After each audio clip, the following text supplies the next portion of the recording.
Assalamualaikum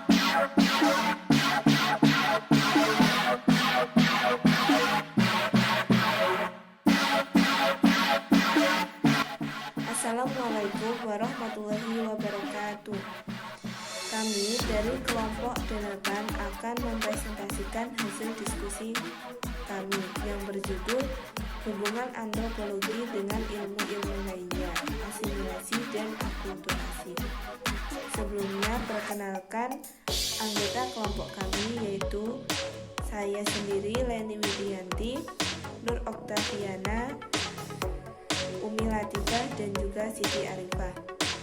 Nah, yang selanjutnya akan dijelaskan oleh teman saya, yaitu Nur Oktaviana. Hubungan antara ilmu arkeologi dengan antropologi. Antropologi dan arkeologi bekerja saling melengkapi, terutama berhubungan dengan penggalian dari peninggalan budaya-budaya tua. Jejaring yang dibangun di antara kedua bidang ilmu merupakan sebuah keharusan dalam rangka memperoleh hasil kajian yang dapat dipertanggungjawabkan dalam perspektif ilmu. Berkenaan dengan tren dan perhatian baru studi ilmu arkeologi pada masa kini, maka hal itu memberi masukan yang sangat berarti yang bagi analisis struktural yang diterapkan oleh antropologi kontemporer, yang pastinya bahwa kedua ilmu saling menunjang untuk menyajikan data yang realistis mungkin.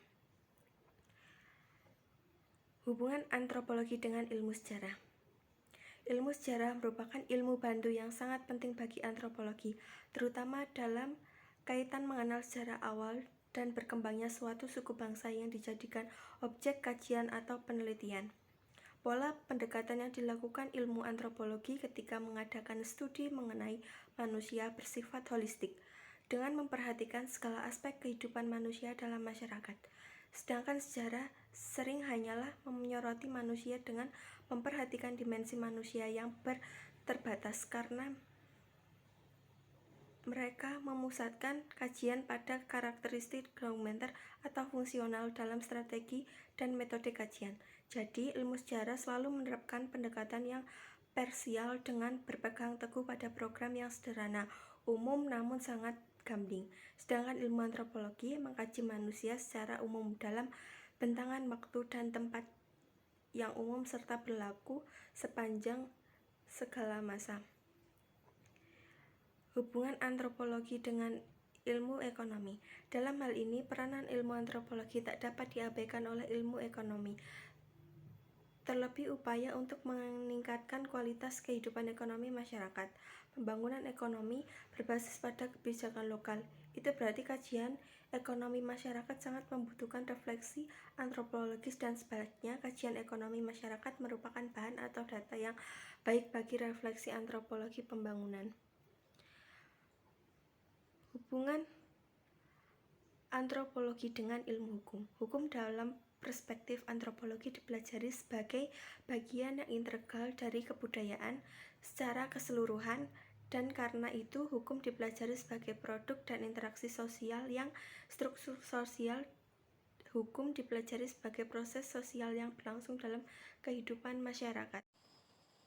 Yang selanjutnya yaitu hubungan antropologi dengan ilmu politik. Dapat dikatakan kedua ilmu saling melengkapi, baik berkenaan dengan teori dan pendekatan maupun berkaitan dengan aplikasinya dalam kehidupan masyarakat setiap hari. Seorang politisi yang baik akan berkembang melalui penguasaan segi-segi kehidupan manusia yang konkret. Seorang antropolog yang baik dan bermartabat adalah dia yang menganggap sepele aspek-aspek politik kemasyarakatan. Dalam arti aspek politik kemasyarakatan haruslah ditempatkan sebagai data-data positif kehidupan manusia dalam bingkai kehidupan bersama yang lebih harmonis. Hubungan antropologi dengan ilmu agama. Sebagaimana disyaratkan oleh Fazlur Rahman, dimanapun agama berada diharapkan memberi paduan nilai atau moral bagi seluruh kehidupan hidup manusia, bagi yang bersifat sosial, budaya, ekonomi, maupun politik. Tak jarang juga agama menjadi faktor penentu dalam proses perekat interaksi sosial budaya masyarakat sekaligus pemersatu bangsa. Nah, yang selanjutnya yaitu asimilasi atau assimilation. Pengertian Yang selanjutnya yaitu asimilasi atau assimilation. Pengertian asimilasi. Istilah asimilasi berasal dari kata Latin yaitu assimilare yang berarti menjadi sama. Kata tersebut dalam bahasa Inggris adalah assimilation sedangkan dalam bahasa Indonesia menjadi asimilasi. Dalam bahasa Indonesia, sinonim kata asimilasi adalah pembaruan.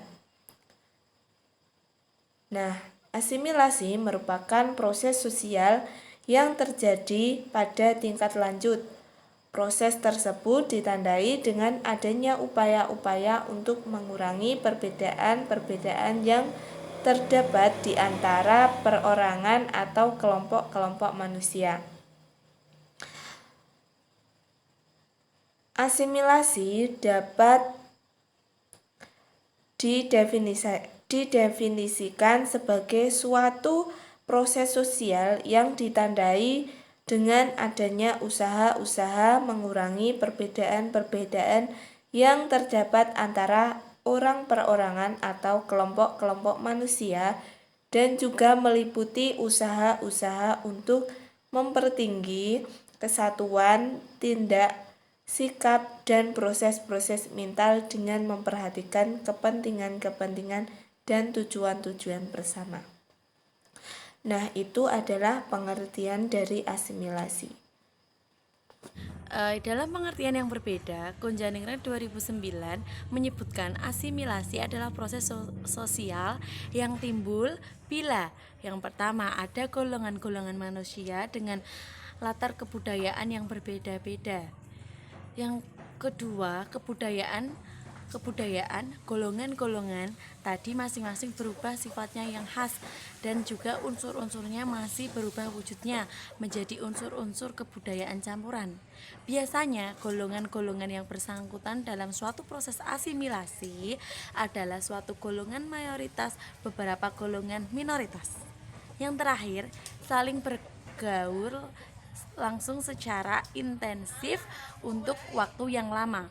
Jadi dari tiga itu adalah proses asimilasi timbul karena ada itu tadi golongan dengan kebudayaan yang berbeda-beda.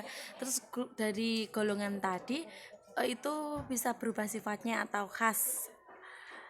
Jadi nanti unsur kebudayaannya menjadi unsur kebudayaan campuran. Terus yang tadi itu saling bergaul langsung secara intensif untuk waktu yang lama. Tingkatan asimilasi. Dalam tingkatan asimilasi itu ada 7 diantaranya. Asimilasi budaya atau perilaku, ini berhubungan dengan perilaku pola kebudayaan guna menyesuaikan diri dengan kelompok mayoritas. Yang kedua yaitu asimilasi struktural, berkaitan dengan masuknya kelompok minoritas secara besar-besaran ke dalam klinik perkumpulan peranata pada tingkat kelompok primer dari golongan mayoritas. Yang C, asimilasi perkawinan, berkaitan dengan perkawinan antar golongan secara besar-besaran. Yang keempat, asimilasi identifikasi, berkaitan dengan kemajuan rasa kebangsaan secara inklusif berdasarkan kelompok mayoritas. Yang kelima, asimilasi penerimaan sikap, menyangkut tidak adanya prasangka dari kelompok mayoritas. Yang keenam yaitu asimilasi penerimaan perilaku, ditandai dengan tidak adanya diskriminasi dari kelompok mayoritas.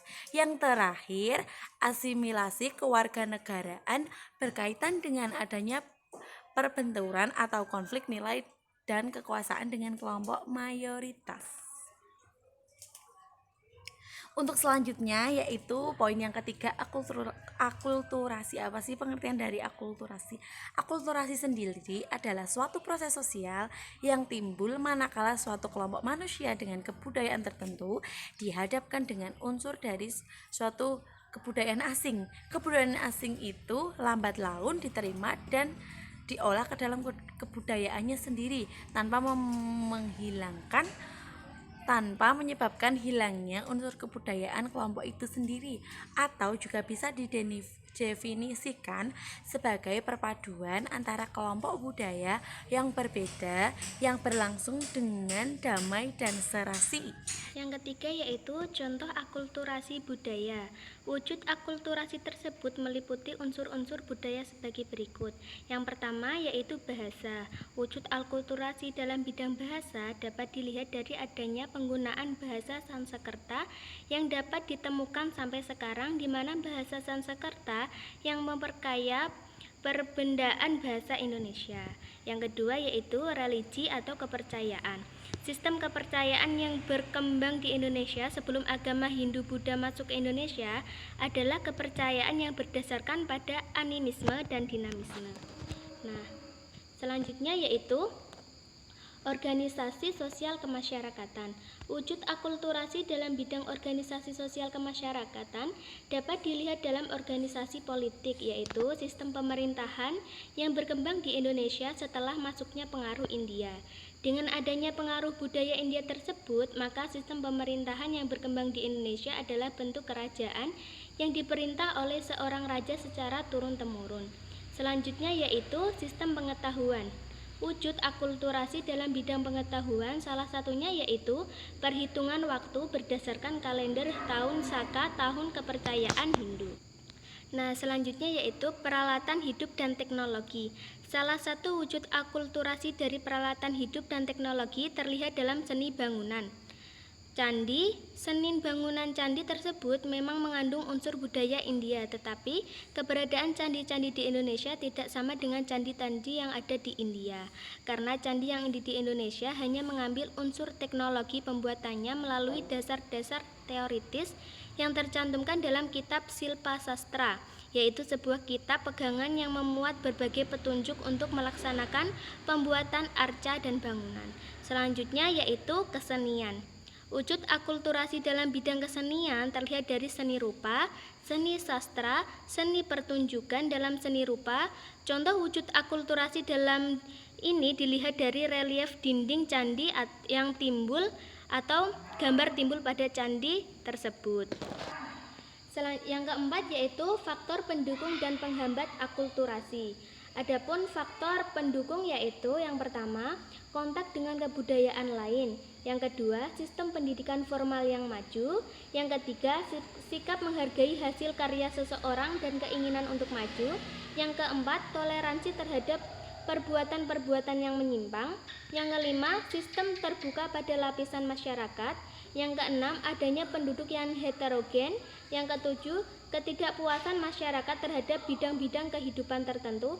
Dan yang kedelapan adalah adanya orientasi ke masa depan. Selanjutnya yaitu faktor penghambat akulturasi. Adapun faktor penghambat akulturasi yaitu yang pertama, perkembangan ilmu pengetahuan yang lambat.